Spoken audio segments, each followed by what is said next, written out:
ನಮಸ್ಕಾರ, ನಾನು ಗಂಗಾಧರ್ ಆರ್ ದೊಡ್ಡಮನಿ, ಭಿಕ್ಷಾಟನೆ. ಬೆಳಗಾವಿ ಜಿಲ್ಲೆಯ ಚಿಕ್ಕೋಡಿ ತಾಲೂಕಿನ KSRTC ಬಸ್ ಸ್ಟ್ಯಾಂಡ್ ನಲ್ಲಿ ಭಿಕ್ಷಾಟನೆ.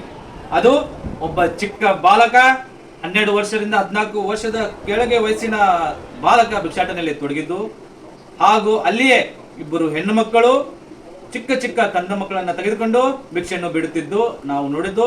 ಇದರ ಬಗ್ಗೆ ಮಕ್ಕಳ ಸಹಾಯವಾಣಿಗೆ ನಾವು ಕರೆ ಮಾಡಿ ತಿಳಿಸಿದ ನಂತರ ಮಕ್ಕಳ ಸಹಾಯವಾಣಿಯವರು ಅದೇ ವ್ಯಾಪ್ತಿಯಲ್ಲಿ ಬರುವ ಪೊಲೀಸ್ ಠಾಣೆಗೆ ಕರೆ ಮಾಡಿ 112 ಪೊಲೀಸ್ ಅವರು ಅಲ್ಲಿ ಬಂದ ಮೇಲೆ ಜಾಗಕ್ಕೆ ಬಂದಿದ್ದು. ಆದರೆ ಆ ಭಿಕ್ಷೆ ಬಿಡುತ್ತಿದ್ದ ಬಾಲಕ ಅಲ್ಲಿ ಸಿಗಲಿಲ್ಲ. ನಂತರ ಅಲ್ಲಿಯೇ ಭಿಕ್ಷಾಟನೆಯಲ್ಲಿ ತೊಡಗಿದ್ದ ಇಬ್ಬರು ಹೆಣ್ಮಕ್ಳಿಗೆ ಪೊಲೀಸರು ಬಂದು ಕೇಳಿದಾಗ ಅವರು ನಿಧಾನವಾಗಿ ಅಲ್ಲಿಂದ ಜಾಗ ಖಾಲಿ ಮಾಡಿದರು.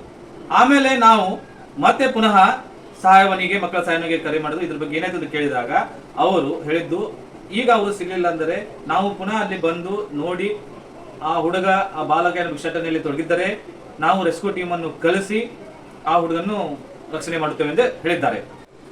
ಆದ್ರಿಂದ ಮಹಿಳಾ ಮತ್ತು ಮಕ್ಕಳ ಅಭಿವೃದ್ಧಿ ಇಲಾಖೆ ಆಗಲಿ, ಸಂರಕ್ಷಣಾ ಇಲಾಖೆ ಆಗಲಿ, ಇವರು ಈ ವಿಷಯ ಬಗ್ಗೆ ಗಮನಕ್ಕೆ ತೆಗೆದುಕೊಂಡು ಸರಿಯಾದ ಕ್ರಮವನ್ನು ತೆಗೆದುಕೊಳ್ಳಬೇಕು. ಧನ್ಯವಾದಗಳು.